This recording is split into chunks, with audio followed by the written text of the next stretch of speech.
Bonjour et bienvenue dans cette vidéo consacrée à la télétransmission sur les logiciels R.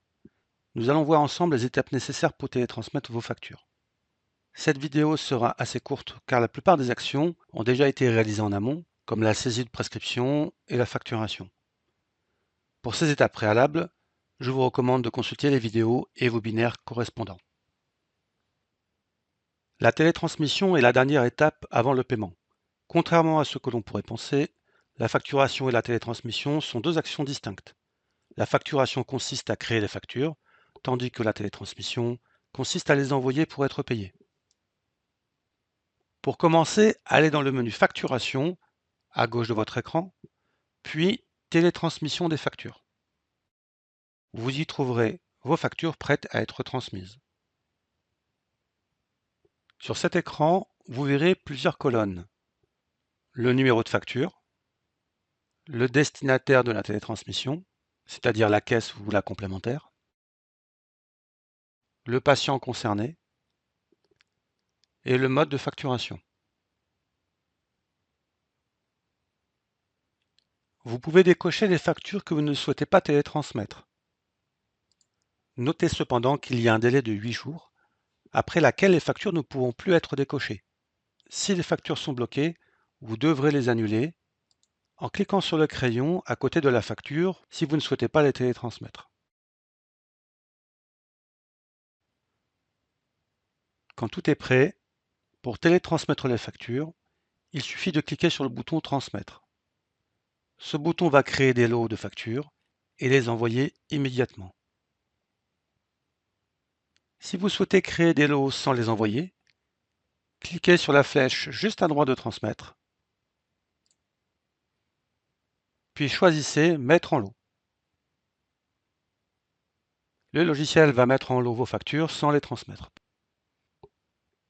Avant la télétransmission, assurez-vous que toutes les pièces justificatives soient en place. Pour cela, utilisez le menu Facturation, Contrôle des Doc Score. Ainsi, vous pourrez vérifier les pièces manquantes.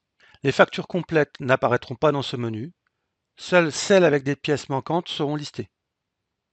Si une ordonnance ou une feuille de soin manque, cliquez sur l'icône correspondante pour l'ajouter.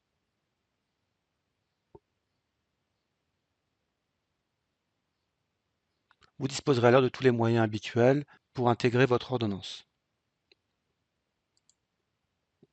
Pour générer les feuilles de soins manquantes du mode dégradé, utilisez le bouton Générer toutes les docs qui se trouve en haut à gauche du menu. Lorsque toutes les pièces justificatives sont présentes, retournez dans le menu Facturation, Télétransmission des factures, afin de lancer la télétransmission. Cliquez sur Transmettre, entrez le code de votre carte professionnelle et vos factures seront télétransmises. Autre situation, si vous télétransmettez pour un autre professionnel de santé du cabinet, vous aurez besoin de sa CPS. Le logiciel peut vous demander le code de la CPS plusieurs fois pour sécuriser les lots. Cela se produit notamment en cas de désynchronisation ou facture partiellement sécurisée, ou une autre personne a sécurisé la facture en partie. Pour les remplaçants avec CPS, la sécurisation peut se faire lors de la facturation ou de la télétransmission. En cas de désynchronisation, la CPS du remplaçant sera nécessaire. En conclusion, à la fin de la télétransmission, le logiciel récupérera les retours Noémie, rejet, signalement, paiement. Ces retours vous indiquent si les factures ont été payées ou rejetées. Je vous invite à consulter la vidéo dédiée au traitement des rejets pour plus de détails. Merci d'avoir suivi cette vidéo. N'hésitez pas à regarder nos autres tutoriels pour plus d'informations et bonne télétransmission sur les logiciels R.